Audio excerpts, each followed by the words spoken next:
ngayong araw guys, pupunta tayo ngayon ng nipaan. Kukuha tayo ngayon ng bungang nipa, gugulayin natin siya. Para sa kaalaman ng iba, ginugulay po yung bunga ng nipa. So papakita namin sa inyo.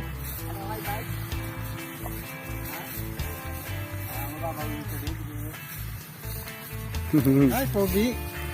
Buwat-buwat ni Kuya yung ano yan, yung ginagawang bubong, yung tiklad kung tawagin sa lugar namin. Ayan, shoutout kay Kuya. Ano na?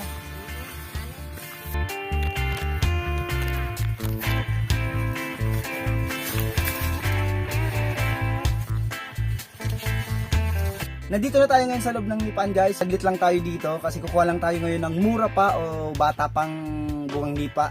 Kasi panggugulay natin, bali gigisahin lang natin siya sa sardinas. Ito may nakita na ako dito, marami dito guys. Ito pwede na to. I-check muna natin kung pwede na siya pang gulay bago natin putulin.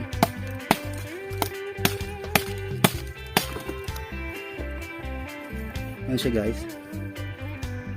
Dadamahin mo dito kung ano, kung malambot siya. Ito pwede na to.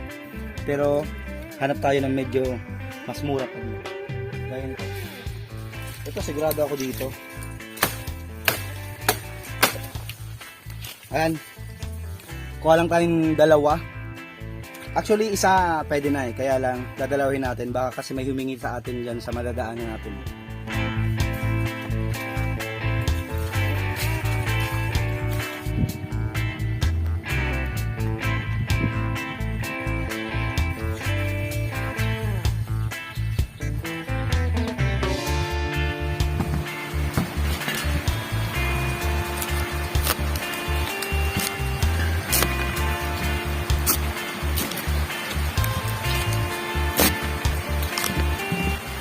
Inabutan na kami guys ng ulan.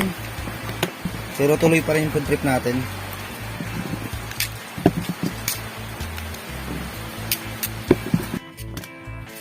Kukunin mo yung pinakamalambot na part niya.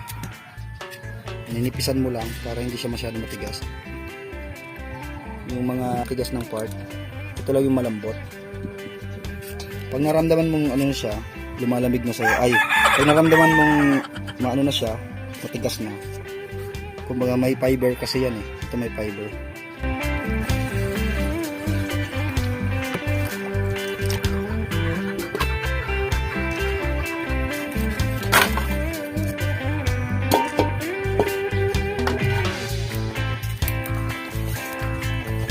Ayun, pinakulan muna natin siya guys para lumambot siya. Kailangan mo talaga siyang palambutin. Saka kailangan mo pakuluan kasi para matanggal yung dagta niya. Ayan, para pag ginisa natin mamaya, mabilis na lang pagluto.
So yun guys, food trip na tayo ngayon. Sakto, gutom na kami. Bali ito guys, di na namin nasama. Isa lang inano natin, niluto.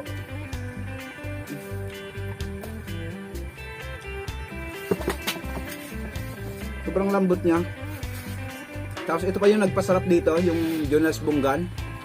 Condiment siya sa Bicol. Sikat to sa Bicol na condiments. Ito yung nagpapasarap ng mga niluluto mo or luto ng pagkain. Pwede mo itong ibudbud. Kung gusto niyo magkaroon ng ganito, comment lang kayo para mag-guide ko kayo kung paano kayo magkaroon ng ganito. Masarap siya guys. Sarap.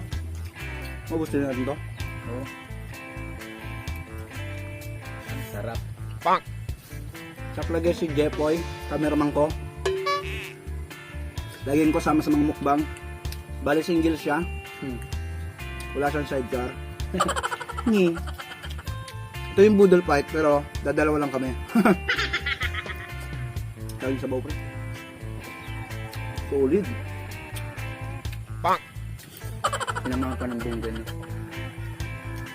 Nawala yung akla niya. Kasi pag nagluto ka sa kayo nito na direkta, yung hindi yung pinakuluan, mapakla siya. Sarap niya. Ang lasa niya pala guys, parang yung ubod ng, ang tawag yung pare, yung sa kawayan, yung ginagawang lumpia.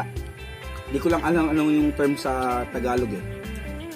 Basta sa amin, lambo ang tawag sa lugar namin. Ganun yung lasa niya, saka yung texture.